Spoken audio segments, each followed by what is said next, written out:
Got just enough time to hear from our good. Well, the Oklahoma. And they bring that physicality. Thank you, David. The starters for the Utah Jazz. Inside, we have Ingles and Gobert. Conley and Mitchell, the talented backcourt pair. And it's Bogdanovich in at the 3, the small forward. And for Oklahoma City, Gallinari and Adams, the combo out front. Chris Paul is out there with Gilgeous-Alexander. And it's Robertson in at the 3. And it's Mitchell missing. You know, he stands 6'3", but Donovan Mitchell's 6'11" wingspan more than compensates. He has the tools to be an elite two-way player. And so it's Conley bringing up the ball for the Utah Jazz. Offensive rebound. Here's Bogdanovich. Just couldn't take the lid off. They had their chances, but came up empty. 4 shots, 4 misses, and you can sense a certain frustration building. And it's Paul penetrating, and that one good. And look at the physical profile for Mitchell, a world-class athlete. And it's his aggressiveness for me that puts him over the top. Doesn't shrink from the big moments. He embraces that spotlight. And it's out of bounds. Utah able to retain possession here.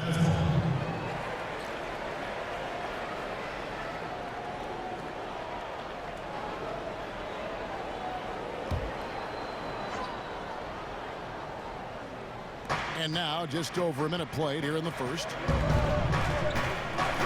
5 to shoot. And here's Bogdanovich for 3. Yeah, trying to get going here, but that's an offer for the first 5 here to start the game. Robertson can't hit. For Utah, they've gone 0 of 5 here to start the game. Rough start for them. Bogdanovich passes to Gobert.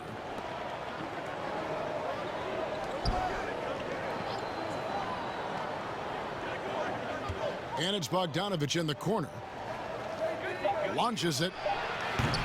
Offensive rebound. And slam dunk by Gobert. Rudy Gobert not content to just take the foul. Used his size to follow through for the bucket. Well, they call Rudy Gobert the Stifle Tower. Probably the game's most dominant rim protector. And in today's game, that's not enough. You also have to come out of the paint and defend smaller players in switches. He straddles those 2 needs better than anyone in the league.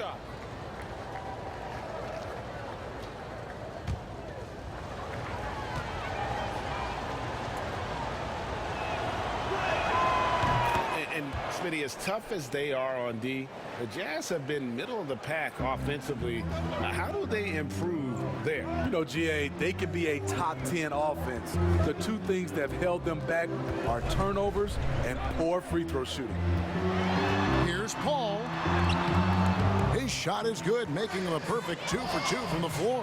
Chris Paul has such a gentle touch on his floaters. There's no way the defense can get to that shot. Mitchell dishes to Conley. And Gobert kicks to Conley. Pass to Ingles. Lock at 6. Gallinari against Bogdanovich.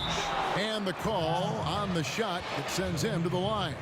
Sneaky, quick first step. Gallinari gets downhill, beats his man to the spot, and draws contact. The Thunder shooting their first free throws of the game on this trip to the line. Only 71% from the line last season, and rest assured they're hoping to bring those numbers up this year. Well, last season, a bit of a renaissance for Gallinari. And the way Gallinari stepped up last season, Kevin, was a big reason the Clippers were as strong as they were. Now, on the other side of 30, he's been playing some of his best basketball here of late. And he's good on the second. And, Smitty, one thing I like about Gallinari, he's doing more things on the court as he ages. I totally agree. He used to be out there only to shoot, but that hasn't been the case for a while now. Still scores, but his rebounding has improved, and he's done a good job of driving and drawing fouls. Back to Conley. Three-pointer off to a good start as he hits his first shot attempt. Give Conley credit. He's recognized the need to become a knockdown shooter and put in the work. Ball finds Robertson. Ingles against Gallinari. And they've got to keep him off the